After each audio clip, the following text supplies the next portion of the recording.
The panel is titled Social Science and Public Morality, and I'm just so grateful that my friend and our distinguished visiting professor of religious studies and the common good, Dr. Byron Johnson, agreed to moderate this panel with three distinguished social scientists. And so without further ado, Byron, over to you.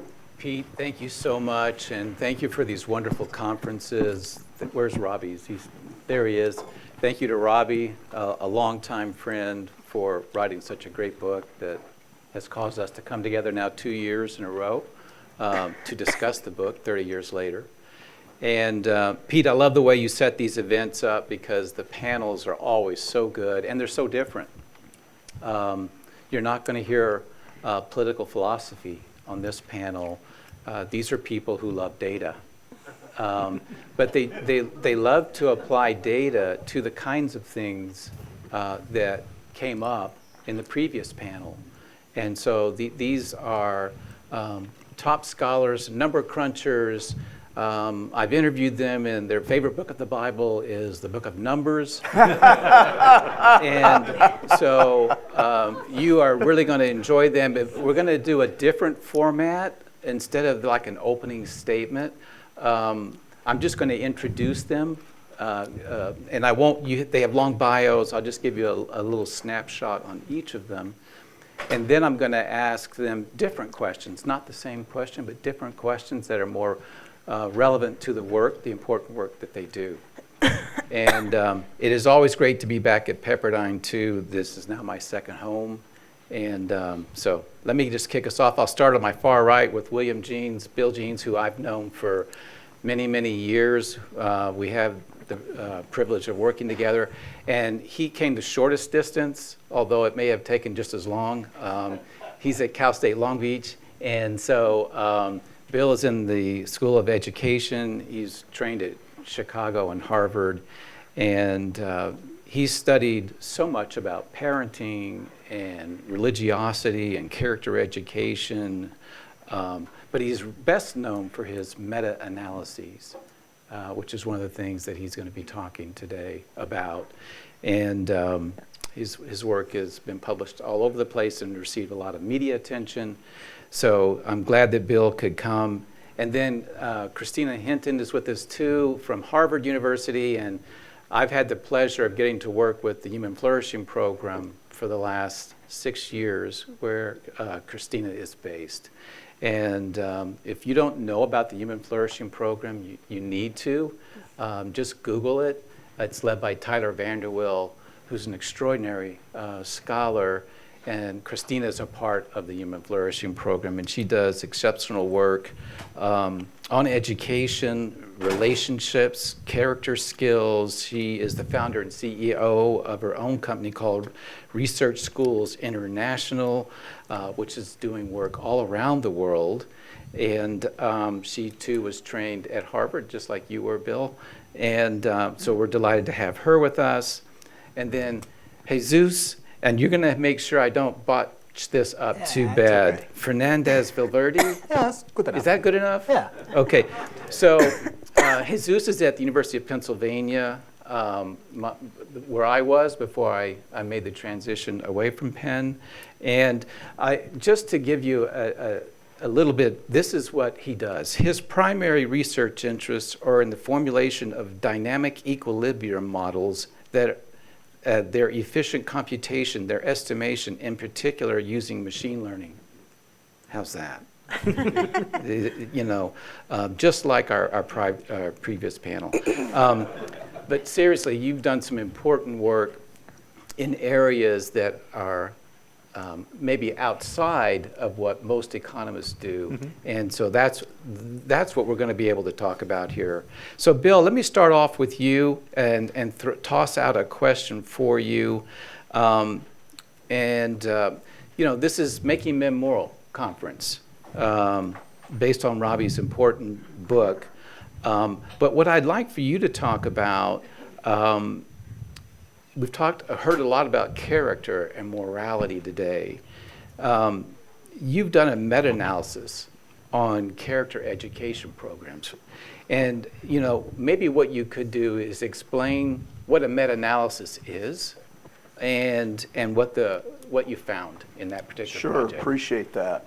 Well, we've already heard James Q. Wilson quoted before, and I'm going to start by quoting him again, and because I think it's relevant given that we are all in quantitative analysis. So I think I'm speaking for all of us when I quote him saying that the scientific method is often thought of being the enemy of morality, but actually scientific findings supply substantial support for its existence and its power. And that's largely where I come from. Meta-analysis, by the way, you have to be a little bit crazy to do a meta-analysis because they generally take 2 or 3 years to do. You take all of the studies that have ever been done on a particular topic, you combine them statistically, and present, therefore, what the overall body of research indicates. And so, as you might imagine, they take forever. You have to eliminate as much as possible publication bias. So I've read over 2,000 dissertations over the years. And that's why I say you have to be a little bit crazy. But the reward is that, especially at the government level, there is great demand for these meta-analyses in terms of guiding policy. Because who has the time to read through 50 or 100 studies? If there's someone who can say, okay, you combine all of them and these are the results, wow. So in 2019, there was published a meta-analysis on character education because there are all kinds of articles all over the place, but I wanted to see if you combine all of these studies, dozens and dozens of studies, what did it indicate? And it was really quite robust.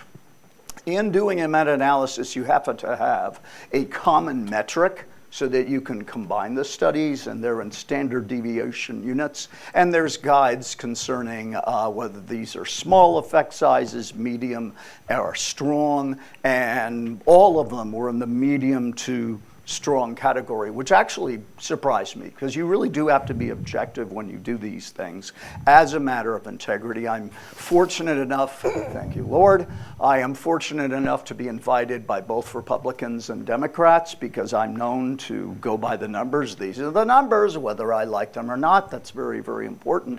And I did not expect such robust results. And they not only pertain to character education programs at elementary, middle, and also secondary school overall, but there are various characteristics where you get really powerful, statistically significant results for self-control, respect, violence, moral judgment, bad behavior, social skills. I mean, almost everything under the sun. And I find that very, very encouraging. And it's important that with wonderful people like Robby George writing the books like we are discussing, Making Men Moral, it's also important to have the numbers behind us. And I find many times that academics and people in government are more open than we think if we also present the numbers to support what we believe.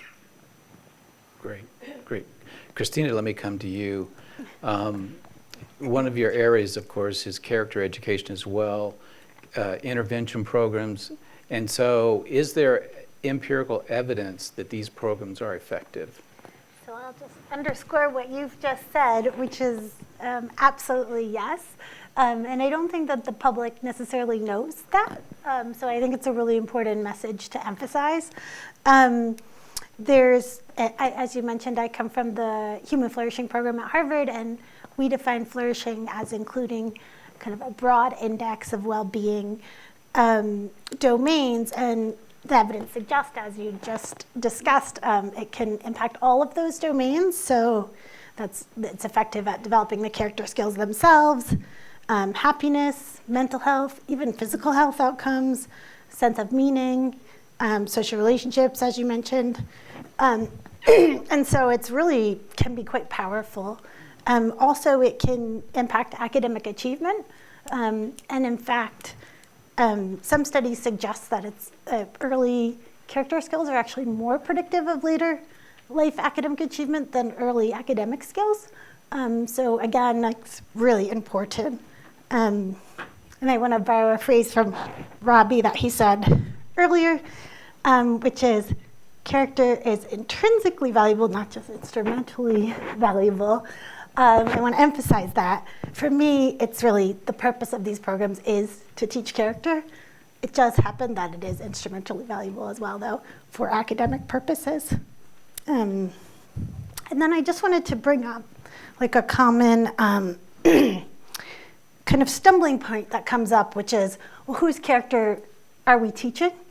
And our answer to that at the Flourishing program is that we should really focus on the character that we can all kind of broadly agree on. So there are skills like kindness, compassion, gratitude that I think most of us would agree on. Great, So. great, thank you. Jesus, is there any relation between academic economics and morality? Okay, so yes. So let me frame this a little bit. So a few months ago, I got the email from Pete inviting me to the conference, and I thought, well, fantastic. This is in honor of Robby, which I have admired for many years for everything he has been doing in terms of reform of higher education, and it is in Malibu, so of course I need to go. Anyway, so I sent the email, and I'm very happy, and then I pick up my Kindle. I'm already from the younger generation with my whole libraries in my Kindle. And Robby will be glad to know you have your own collection on Kindle. Very few people in my Kindle has their own collection with all your books. Anyway, so I open Making Men Moral, and I search for the term econ, so it can appear like economy or economics or economical, and it only shows up 9 times. And all of them in passing references. And I'm like, gee, how am I going to fill 20 minutes of something? Anyway, but then I stop and I say, okay, let me think about this for a second. So now let me tell you something else. I run a mentor program. I'm currently serving as the president of, there is an international organization of research economists, of academic economists called CREDO. And I'm the president right now. I'm serving as the president. And one of the things we do is we run a mentorship program, and we have different groups, and I met like once a month with a lot of assistant professors and graduate students. And our goal is try to help young Christian economists to flourish in the profession and survive, you know, with all those type of advice you may give to them. And then I realized, well, actually we talk about this all the time. A lot of our meetings are about, can we think about economics as a way to make people, men, moral? So actually, I may have something to say about it. And as I was thinking about my remarks, I realized that a lot of the comments we had during the first couple of panels kind of changed a little bit how I wanted to address that.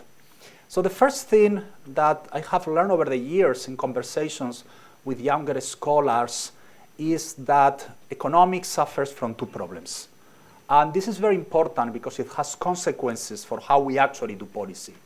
The first one is that economists are the ultimate example of instrumental rationality.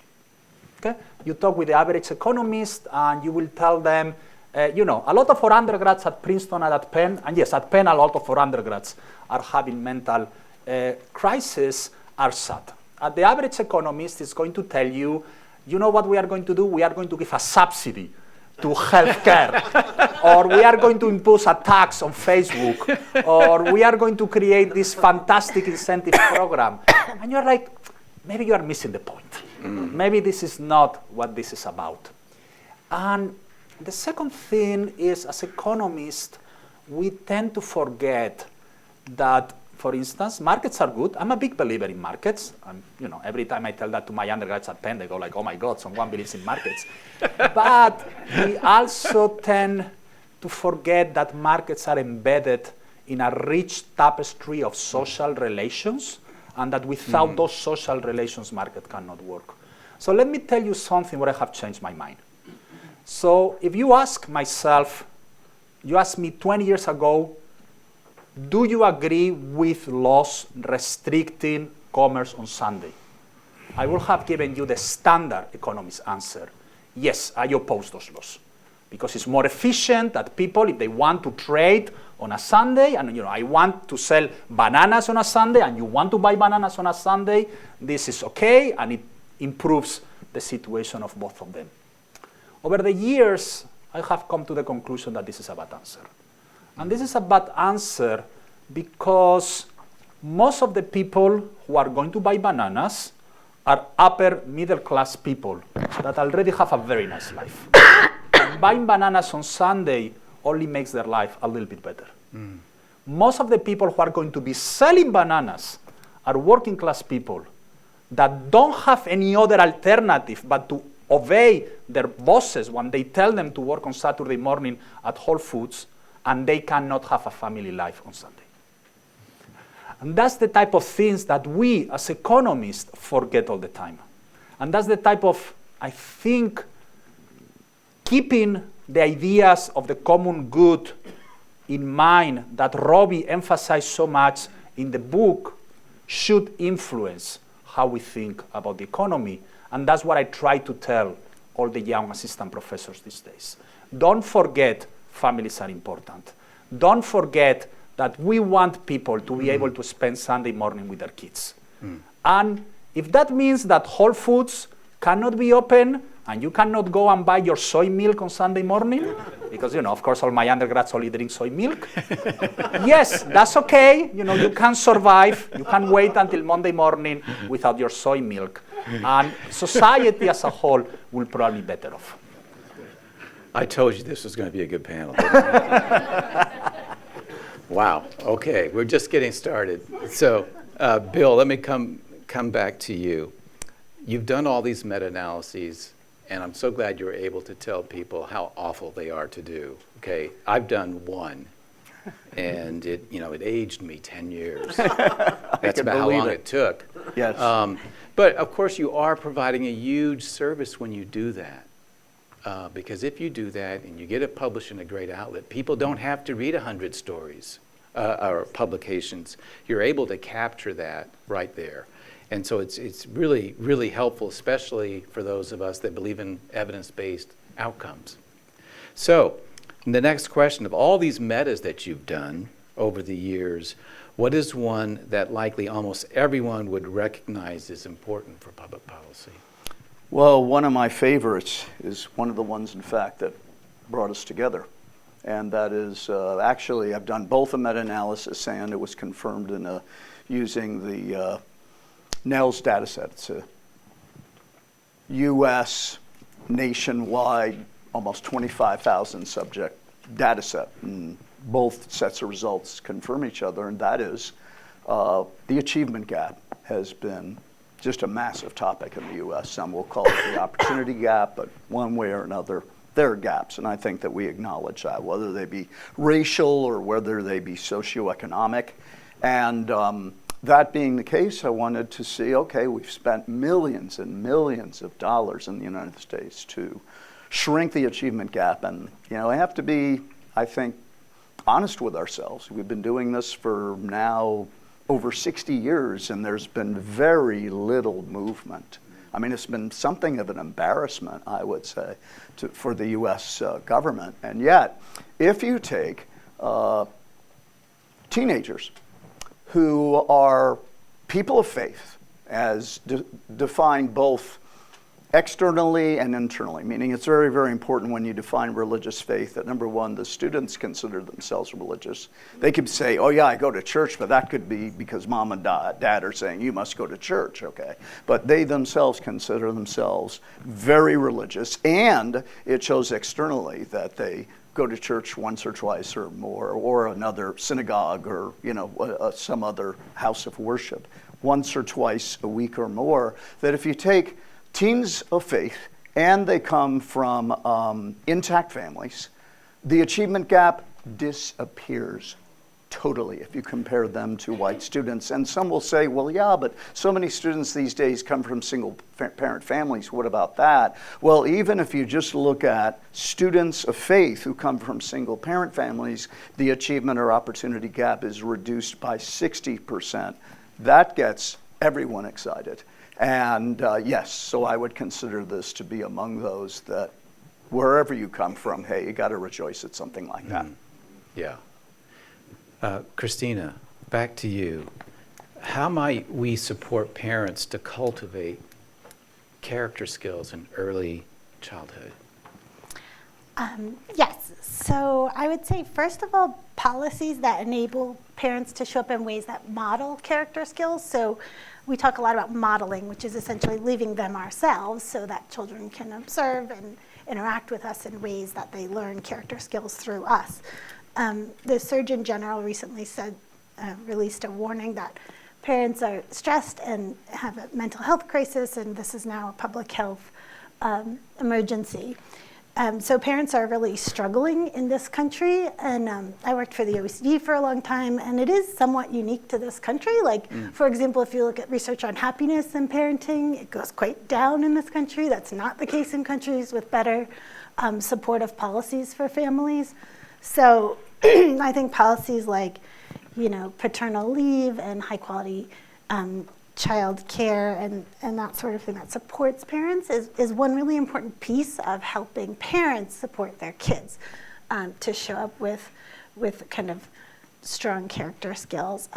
Another is sharing evidence-based parenting strategies. So as someone who has expertise in child development and education and neuroscience, I'm kind of don't understand how people are parenting without that expertise. I know I use it all the time with my children, and it helps a lot. Like, I'm a really calm and confident parent, I think, because I have so much to draw on. And so we actually just launched this initiative at the Flourishing program called Evidence-Based Parenting for Flourishing Families, where we're trying to share some core concepts from the research on parenting with the public. And so actually, some colleagues of mine at the OECD did a meta-analysis on parenting research, and they identified 3 core components, which are warmth, structure, and autonomy support. So we're using those as the organizing framework and digging into how do you accomplish each of those. So warmth is love, secure attachment, what we call serve and return interactions in the field. Structure is limits and boundaries, but also paired with validating experiences and emotions. And then autonomy support is, of course, encouraging autonomy in age-appropriate ways, encouraging resilience, and such. So I think, and I have a question for the group, because I would be really curious, and we can address it later, but to hear people's thoughts on the idea of parenting trainings.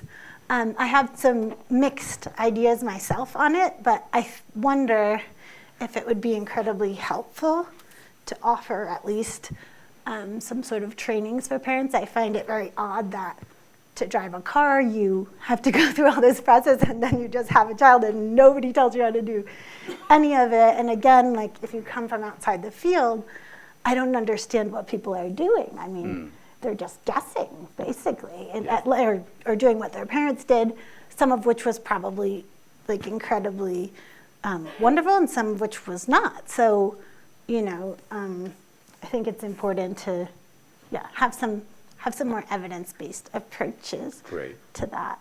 So I'd be super curious to hear people's ideas on that concept. Let's do it now. Okay. You want to do a quick poll? Or just thoughts, what would be the positives of doing it? What would be the downsides? Yes, in the back, a hand up. Good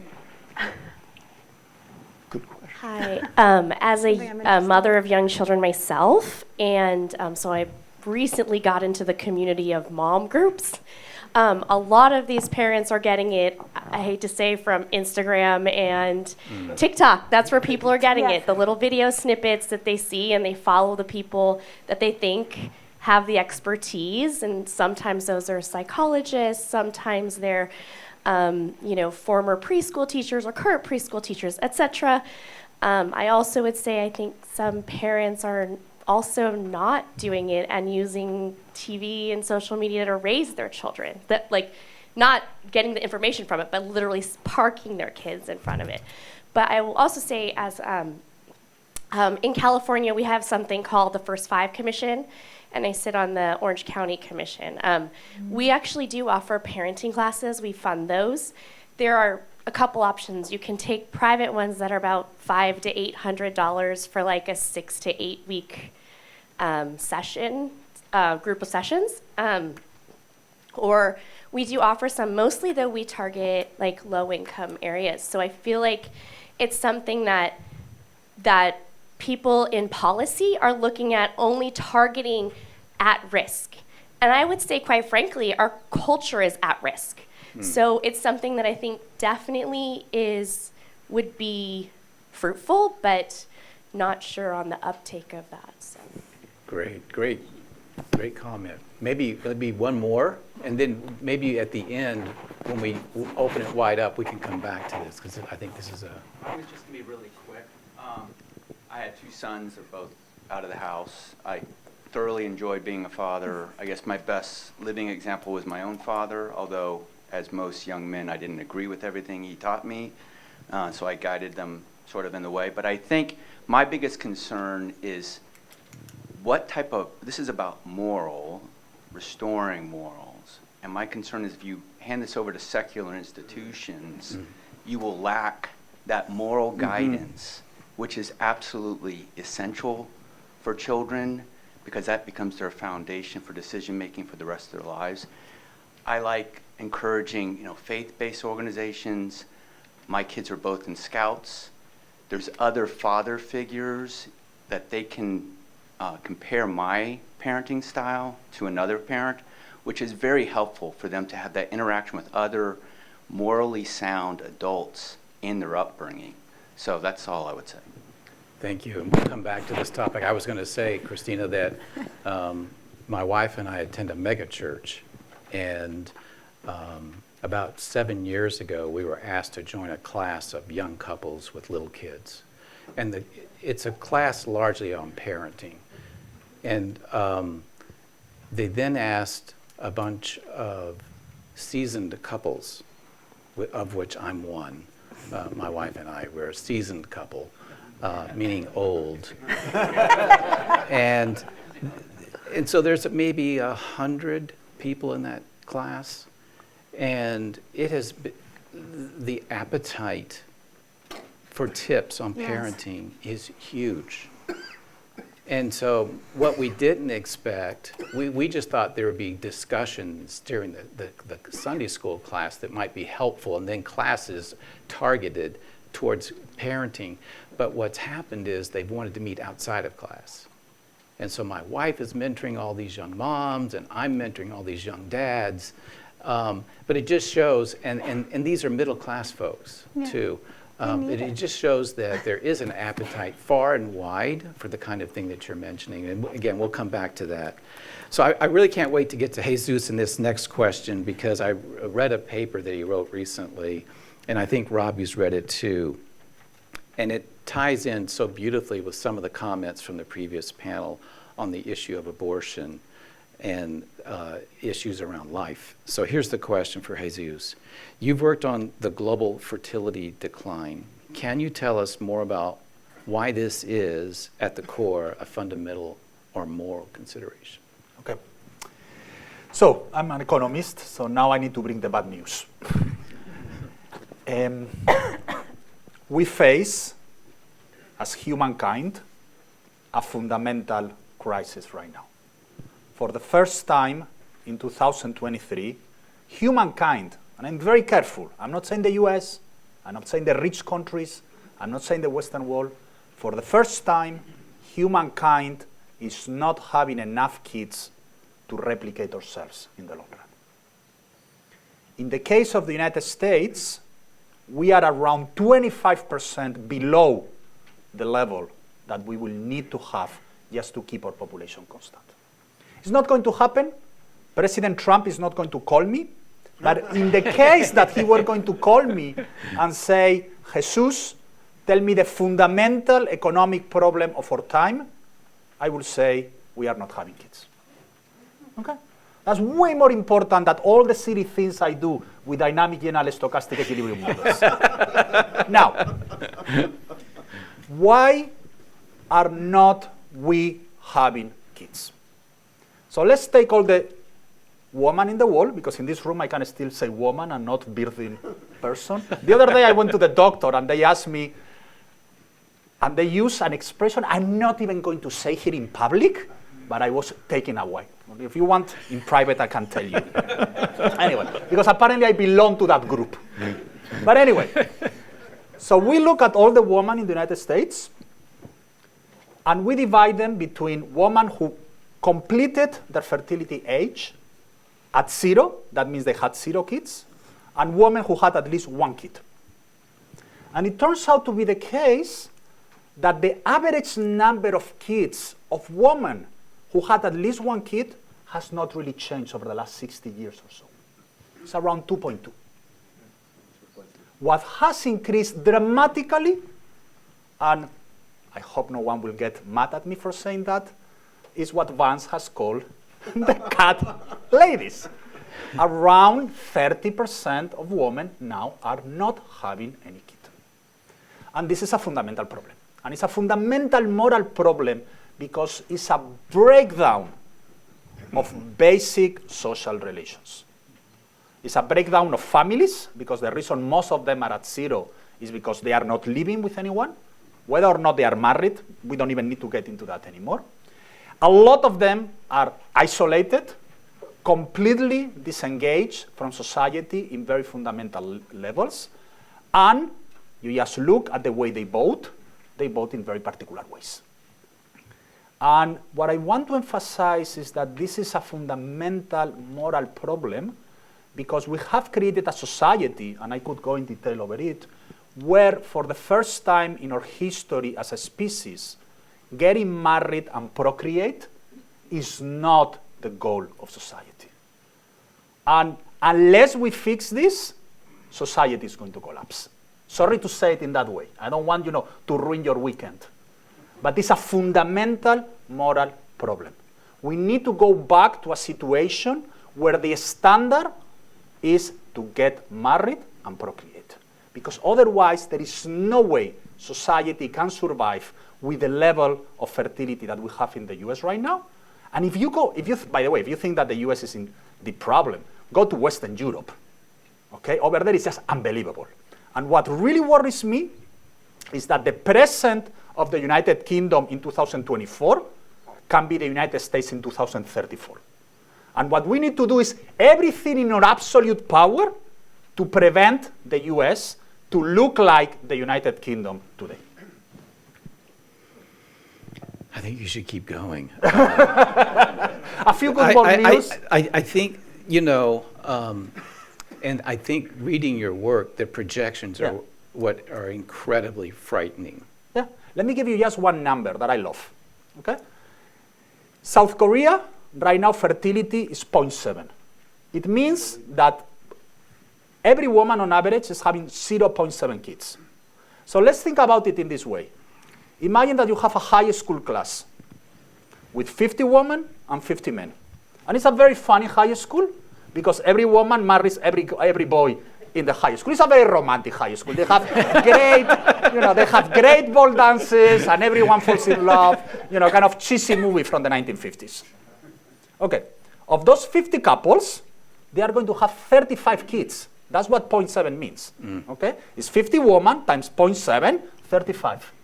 It means the next class, in the next generation of this high school of 100 people is going to have 35. But then, if we continue going this for a second generation, the next high school class is going to be 15. So in 2 generations, we have gone from a high school class of 100 to a high school class of 15.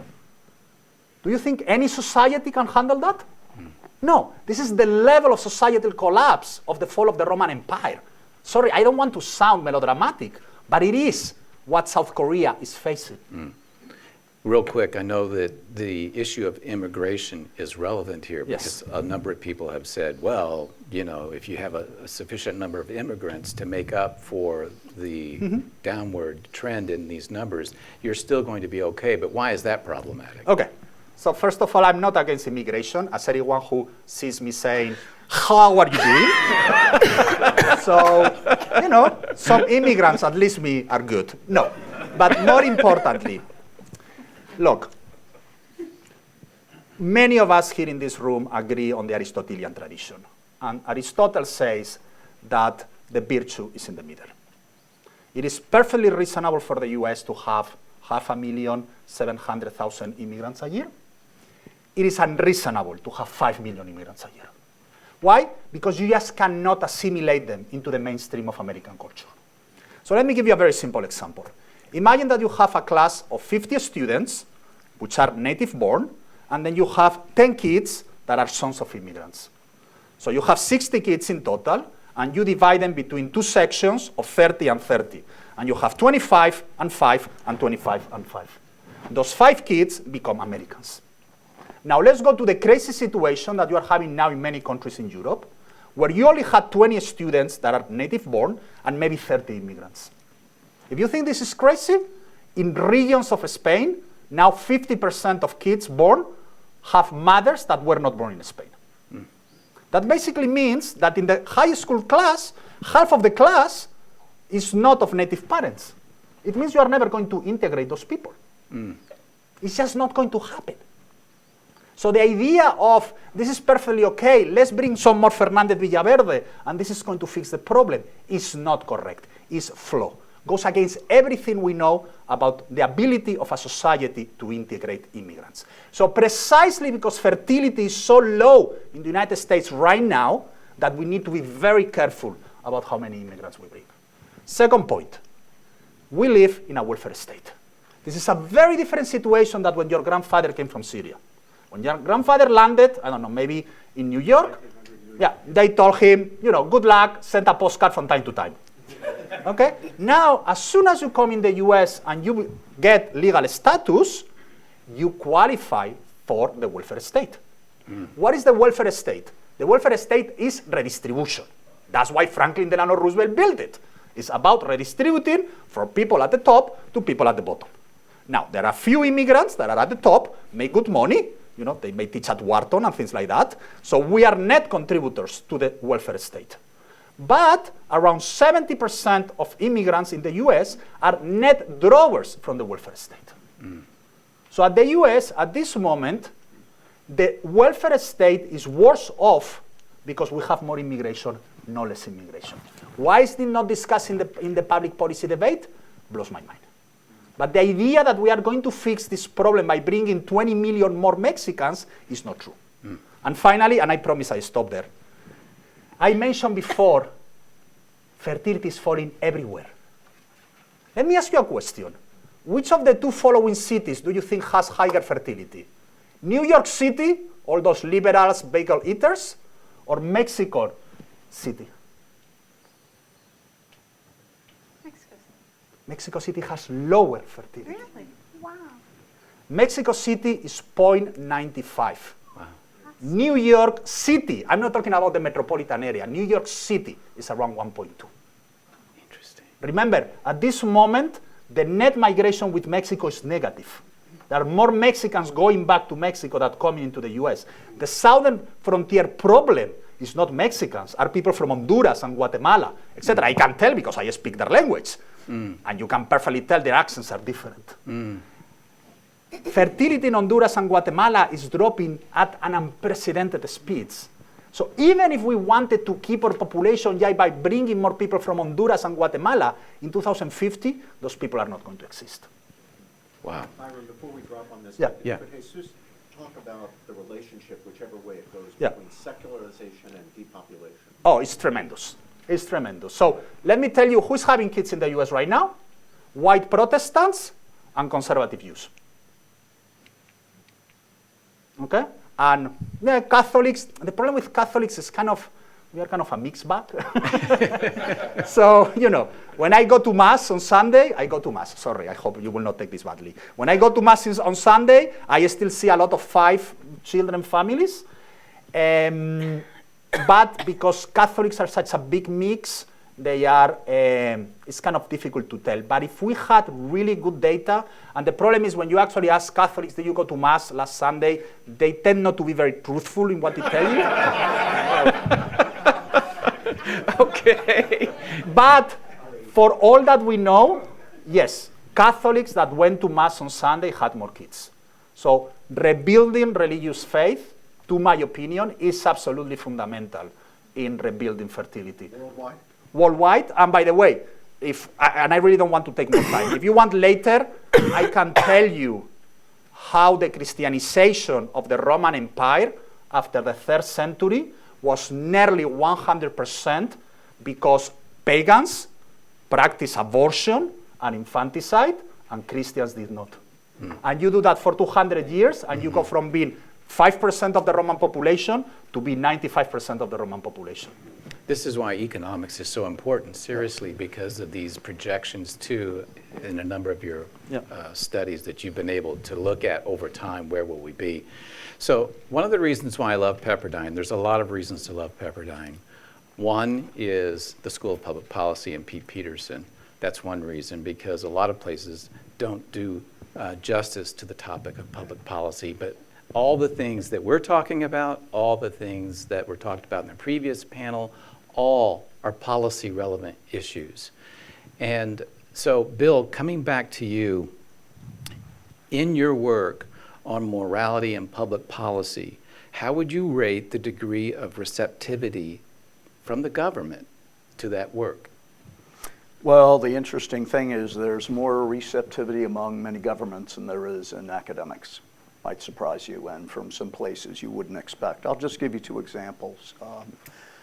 I was invited some years ago, before Xi became leader of China, should point out, but I was invited by the government of China to speak at Peking University, and very ironically and humbly, at the main auditorium of the School of Marxism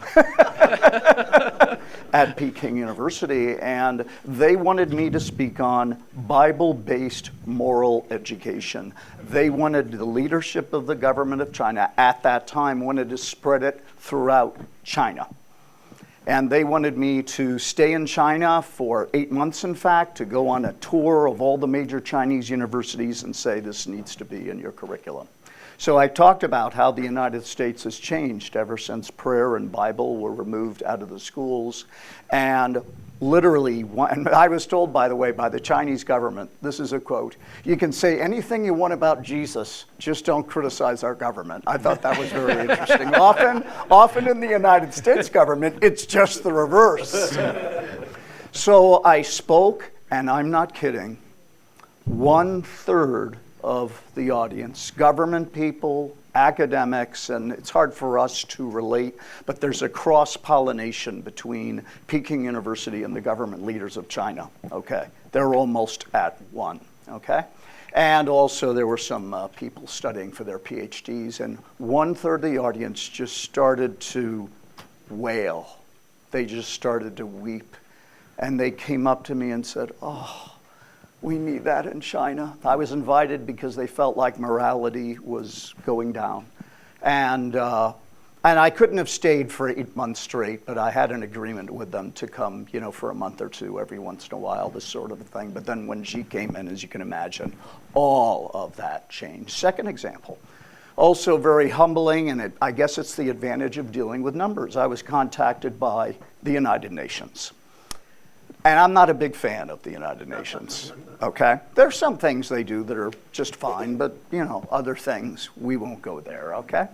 And they said, they wrote me an email and said, it has come to our attention that many people regard our documents as anti-family and anti-faith.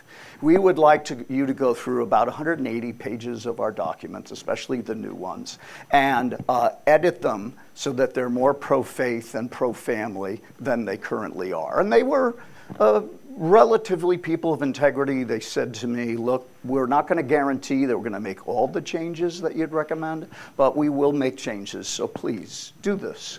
And I'd love to tell you they made 80% of the changes or 90% that I recommended, but they made only about 20%. But hey, it really was a Christmas present come early. And just to piggyback over what Jesus has been sharing now, I have a few more white hairs than some people. So I remember back that this was predicted, these low fertility rates. This is what was desired, okay? Let's raise the rate of abortion, and we won't go into all the history, but people of color were targeted. Thank you very much. The thinking was, got to limit these. This was the goal going all the way back to the 60s. Got to lower these fertility rates. Oh my goodness, Lagos, Nigeria, and Mexico City, they're growing out of control and so forth. This was the goal, teaching about abortion. So I love the stats. In fact, I've written some articles along the same lines that one of the best predictors of economic growth is the marriage rate and the fertility rate. You put those two together and you can predict. It predicted US dominance in the 50s and 60s. It predicted Germany and Japan replaced us in the 70s and 80s. It predicts this. And we've very much respect all this data, but we've got to go back to the cause. It's not just correlation, and the cause is there's been all this teaching. I lived in Japan. I'm married to a Korean. Isn't this ironic? South Korean. Just want to point that out. And in any case, they're very mountainous areas, and they are absolutely convinced we got to lower our population. It's too crowded. And same thing in many European countries. And as long as we have that, this trend is going to continue. So we've got to get to the cause of these things. Thank you, Bill. Christina, you've founded something called Research Schools International. You've been working in countries all across the world. How did they find out about you? What's been the response to your work there? Can I respond to something he Yes. said instead? Is that okay? Sure. I was very interested in your comments about you were talking about, I forget exactly how you said it, but in any case, I wish I could remember the words, but I wanted to share my experience as a woman. Obviously, I have a PhD from Harvard. I'm incredibly grateful for the progress we've made for women to access education and the workforce. But I actually agree that we've swung too far as a society in saying pursue that at all costs without balancing it to pursue other meaningful aspects of work. And one of the things meaningful aspects of life, I should say. And one of the things that I've seen is like friends who were told, do your studies, do your work, and then they're heartbroken in their late 30s when they're faced with infertility. And it's very common now. Mm-hmm. And so these women, that's some of the women who aren't having children. And I think we as a society haven't figured out how to integrate women into the workforce effectively and support them to have children. And so we're at a policy school, so I'd be curious, to hear thoughts on that too, because I think we need to balance that. We need to come up with, first of all, moral stances, but also policies that do bring women in and allow them access to education. Also, let them have children in their most fertile years. Why can't women have children in their 20s and then go to school after? It's not the way our society is set up. I don't know what the solution is, but I know that we need a solution. And most of the most educated women are having very few children. So I find that problematic too. In any case, I wanted to respond to that as a You want to respond to that? Yeah, very quickly. So when I go around over there, talking about fertility and the problems that the US face, immediately the first question I get from some undergrad or some graduate student is, okay, so you basically want us to transform in the Handmaid's Tale type of dystopia. Yeah. And I say, no. And I'm going to use a word that I usually don't use, but I hope Robby will forgive me and will not put me on the blacklist. I think that supporting higher fertility is what the feminist position today is about. So women argue, and I think they were right, that in many countries, in the 50s and the 60s, and even in the 70s, in other countries outside the US, were forced by society to have more kids than what they wanted. Today, in the United States, society is forcing them to have fewer kids than what they want. And when you look at the statistics at the service and you say, how many kids did you want to have? And how many kids did you actually have? You see there is a gap. They wanted more, not less. So if you are in favor of women's rights, if you think we want to empower women in society, the most pro-feminist policy anyone can have in 2024 is support families and support the ability of women to have as many kids as they want, because they do want to have more kids than they are wanting to have right now. Well, we are almost out of time, and I have more questions to ask, but I don't want to rob you, our audience, of asking questions. So, Pete, I think we have another 6 minutes maybe. Is that right? Okay, 10. So let's open it up for some questions. And feel free to go back to some of the earlier things, too. Yes, Howard. I'm old enough myself to remember when overpopulation was the big scare, and it was after I became a Christian that they started teaching me that having lots of children may not be a bad thing, but there is today some resistance on the left. Some of it's on the left, but some of it is on the of what I call the alt greens, or and some call the avocados,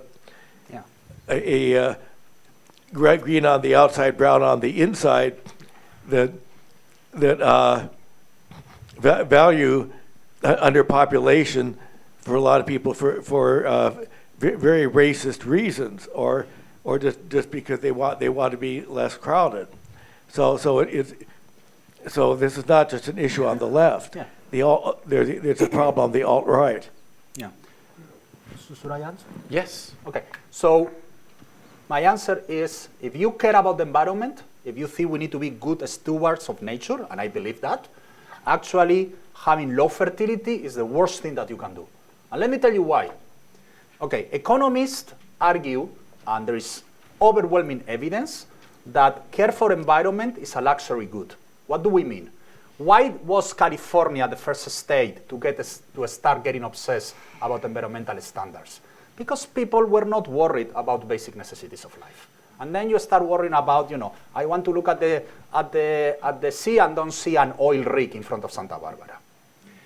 In 2050, the fiscal situation of nearly every country in the world is going to be so desperate because of the fertility crisis that we are having today, that there is not going to be any money or any left for the environment, and there is not going to be any willingness of politicians to care about the environment.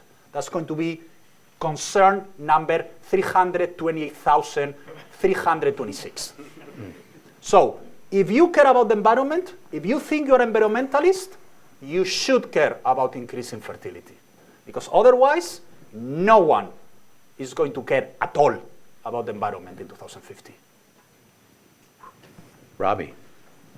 Yes, I just don't want to lose the very important point that Todd made. I don't want to lose the very important point that Todd made, and I want to give the panelists an opportunity to address it. You'll remember it was about the potential pitfalls of organized programs, whether it's of parental training or whether it's moral education or what have you. Those sound like good ideas in the abstract, but all the devil really is in the details. So if they are, whether private or public, secular, then the natural tendency, and this is parallel to what I point out about liberalism generally in making men moral, the tendency will be as follows: to treat the problem essentially as a technical one, and to claim to be prescinding from moral judgments, to claim to be providing a morally neutral view, providing kind of technical advice. But of course that won't be what's really going on. There will be a substantive moral view smuggled in under the pretext of providing merely technical advice or just following the numbers or what have you. It was exactly the point that I was making about liberalism generally in making men moral. On the one side, you had people who said, look, we have to care about virtue in the people, so we have to promote Judeo-Christian values in schools and in other civic institutions. And then the folks on the other side, the mainstream, academic, progressive, liberals, were saying, no, we should have neutral public policy. Well, I had two things to say about that. First, it will never be neutral. It will smuggle in some view, and even if it could be neutral, it would be undesirable. We just have no good alternative to doing our best to get the substantive moral questions right and then to operate on that basis. It's another concern I have about national service, which sounds like a very good idea, right? National service. Wouldn't that bring Americans together in this polarized world? Well, if it's under the aegis of the government, and it has to be non-sectarian, and it has to be, in that respect, neutral, what are you going to get? Genuine neutrality? No way. You're going to get social engineering in the name of a substantive moral view which will just be hidden from view. If I might reply, I totally agree with you. And I think that's why parallel developments are very important. What I think will go down in history as a very important case is the Carson U.S. Supreme Court case in 2022 that really opened many more doors for school choice, homeschooling. And what a lot of people don't know is that according to the U.S. Census Bureau, the percentage of people who are homeschooling, the vast majority are people of faith, has increased just in the last 2.5 years from about 3.3% to the most recent data out of the U.S. Census Bureau, 6.8%. I never thought in my life I would be asked to, on a nationwide news network, to do an interview asking me, why are so many kids leaving the public schools? Maybe not such a bad thing, thank you very much. So I think these parallel developments are extremely important to the health of our society. I agree with you. I would add to your point, which I think is excellent, the role being played by classical schools. Yes, I agree with you. The latest entry is a new Jewish classical school modeled on the Christian classical schools in New York. Those are some very exciting developments. And the students, at least I've had, Joshua, you should speak to this as well. The students I've had that come out of homeschooling and come out of classical schools, they're phenomenal. They are. They're absolutely phenomenal. They're better prepared than the kids from Dalton and Nightingale and Andover and Exeter. 2 years ahead of those in public school, 9 months ahead of private schools. So let me add something about that. I have a crazy conjecture. So when you actually ask the sons of immigrants how patriotic they are, males, boys, are very patriotic. Girls are not. And you know what I think happens? Boys are not paying attention in school. Because they basically go to the high school and they tell them the US. I can tell you one anecdote from here, from the county of Santa Barbara. Later I can tell you at dinner of what they are teaching to the kids of Hispanic immigrants, of Latinos. It's just amazing. But they basically tell them this is a country, it's a colonial settlement country based in a structural racism and oppression of everyone. Since the kids are playing with the iPhone, thankfully, they completely filter this out, and they realize this is a great country. But the girls, who are nice, attentive, and diligent, are writing it down. We are a colonial settlement society. So there is something to be said about the laziness of teenagers. Okay, maybe one more question from the audience. Yes, right here. So maybe I'm trying to combine the two. I'm trying to combine the two, the question and comment. And the story, it was fascinating to me, Jesus, when your mythical 1950s high school. By the way, the boy thing, look at the Gurian method. My son went to a school that teaches single sex and why that is. But you said several things that to me were parameters in a big number study that you'd have to tease out. One was they all fall in love. Yeah. The second one was, in this order, get married and have children. Yeah. So that, I mean, that's a big subset. And then, the third one, going out into the world. I also wanted to bring up the story of fertility that seems to be out there. And I'm thinking of my sister-in-law who's like climbing through the ranks. They're having trouble. They always wanted to have children, my brother and sister-in-law. And she's climbing through the ranks of law school. and I see this all the time with, educated friends of the legal profession, and then runs out of, okay, I'm giving up, and of course then immediately has not one but two kids right in a row. And now she's a partner in a law firm again. She just made partner in there. Yeah. But the story that seems to be out there, I wanted to think about the technology of, when you said their period of fertility, right? When they're over, it's over. Which period of fertility? The technologically enhanced one, the mythological one? Because there's the mythological one out there that books are starting to be written out where it's like, no, your 30s are not your new 20s. Yeah. Based on, so how would your quantitative analysis tease out those underlying structural things? So I think a lot of women, and men as well, are deeply wrong about how quickly your ability to get pregnant drops after surprisingly early. And that's why back in the day, teenage pregnancies were such a big problem. Because when you are 16 years old and you have too many beers, it's very easy to get pregnant. When you are 35 and you get too many beers, it's not that easy to get pregnant. So I think we really need to make an effort at educating younger people about the realities of biology.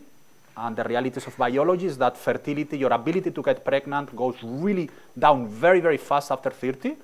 And that the way in which we have a structured society right now, exactly as Christina was saying, is, think about the average Penn undergrad. She goes, and I'm going to use a she because we are talking about pregnancies.